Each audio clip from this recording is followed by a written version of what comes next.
Have you ever stopped to wonder what would happen if heaven itself rejected certain prayers?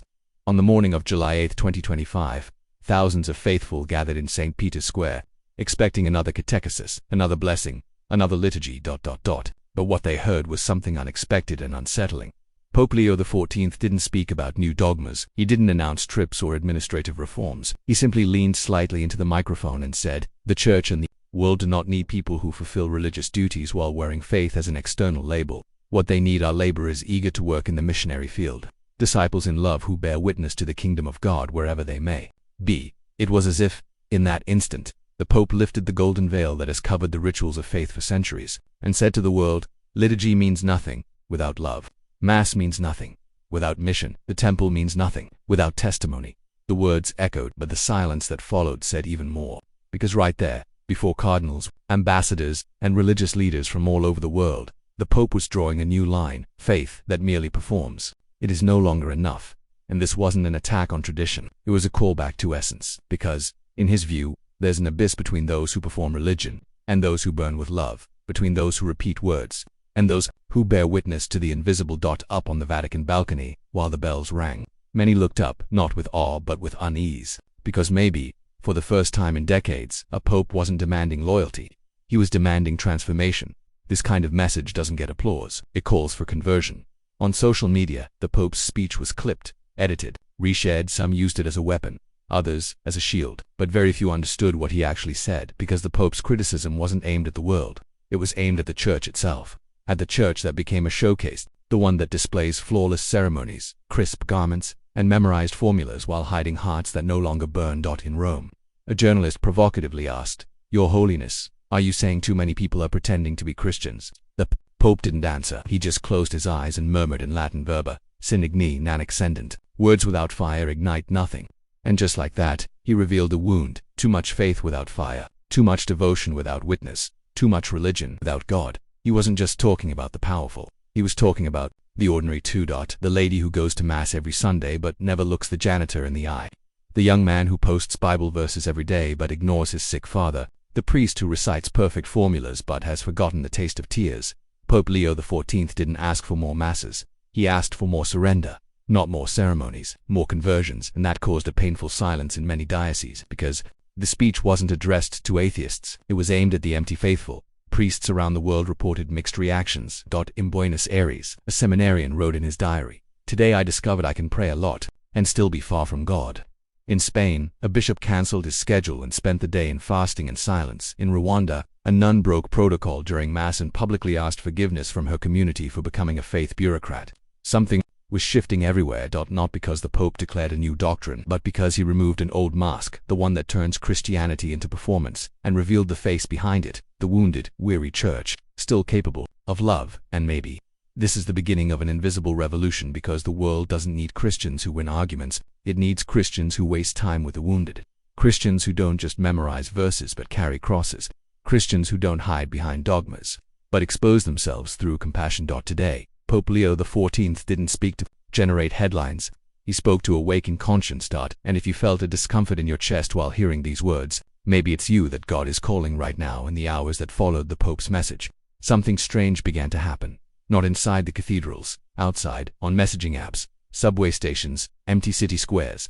People who hadn't been to church in years, people who no longer trusted priests, people buried under guilt, began sharing the Pope's words: disciples in love who bear witness to the kingdom of God, wherever they may be. That line became a prayer in the hearts of the exiled. Because, for the first time in a long time, someone saw them. Those without vestments, those who don't know the liturgy, those who kneel in bedrooms and get up still feeling unworthy, those who love Jesus but can't stand the structure. The Pope's words welcomed them. No judgment, no conditions, no walls. He didn't demand they come back. He just reminded them, the missionary field has no altar. It has dirt. It has wounds. It has broken people in need of love. In London, a former evangelical posted on X, "I left church because they demanded perfection. But this speech reminded me, Jesus never demanded anything from me. He just waited." In São Paulo, a former nun now living on the streets held up a cardboard sign, "The church expelled me, but today, I was called a disciple." In Los Angeles, young Catholics organized a vigil. No sound system, no stage, no rehearsals. Just candles, a crucifix, and a handwritten sign wherever they may be. And that's when the real impact began to surface, because the Pope's words didn't create a new office or committee. They awakened the forgotten, the ones who thought they had been left behind, and they were told, "You're still part of this, you still carry light, you're still called." And when the lost hear the call, the ground trembles, because the gospel has always been about movement, not structure, always about walking with the wounded, never about applause from the strong. Pope Leo XIV didn't call altar saints, he called the saints of the streets, and maybe that's why, that very same night, in at least 12 countries, church doors that stayed open until sunrise. Not because of policy, but because of a whisper, because a new generation heard and responded. Pope Leo XIV's words didn't just echo through the streets, they echoed inside sacristies, in the silent corridors of seminaries and bishops' offices, in confessionals, where many no longer confess anything, they only repeat formulas. The church does not need people who wear their faith as an external label.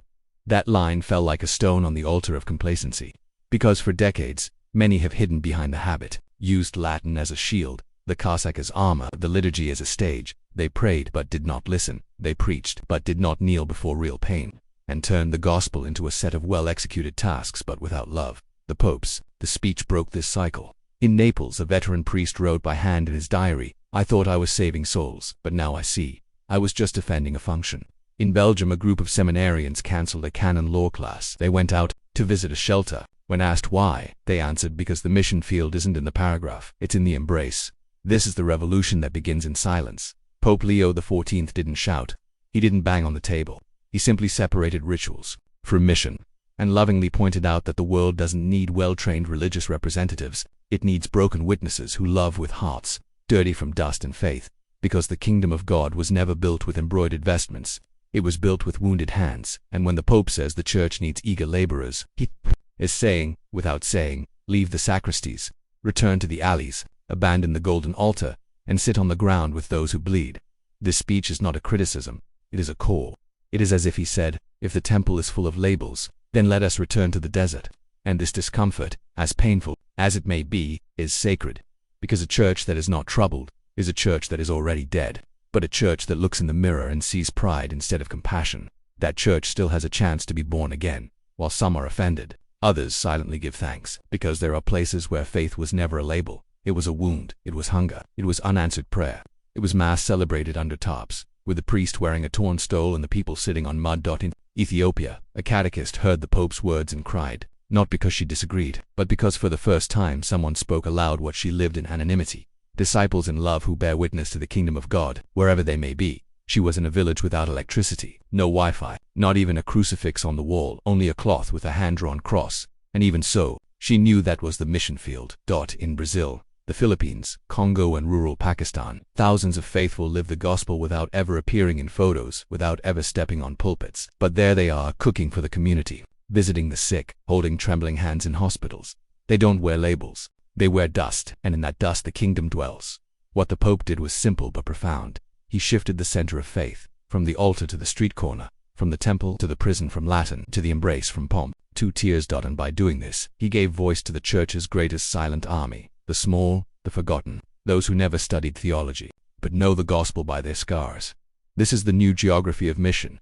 Leo XIV's speech wasn't about theology, it was about urgency. About taking faith off the shelf and placing it on the world's wound. He didn't call us to defend doctrines in televised debates. He called us to wash the feet of those too weak to walk. When he says the world needs disciples in love, he's not talking about cheap emotions. He's talking about people who carry the cross on their shoulders, not in their speech. Disciples in love have no agenda. They don't need a microphone. They simply show up, in the middle of the night, in the pharmacy line, on the sidewalk where someone faints from hunger, in the cell where someone was forgotten. They show up. And when they do, the kingdom of God shows up too, because the kingdom doesn't begin with songs or documents. It begins where someone loves without expecting anything in return. And that's why this speech can't be forgotten, because it's not an isolated comment.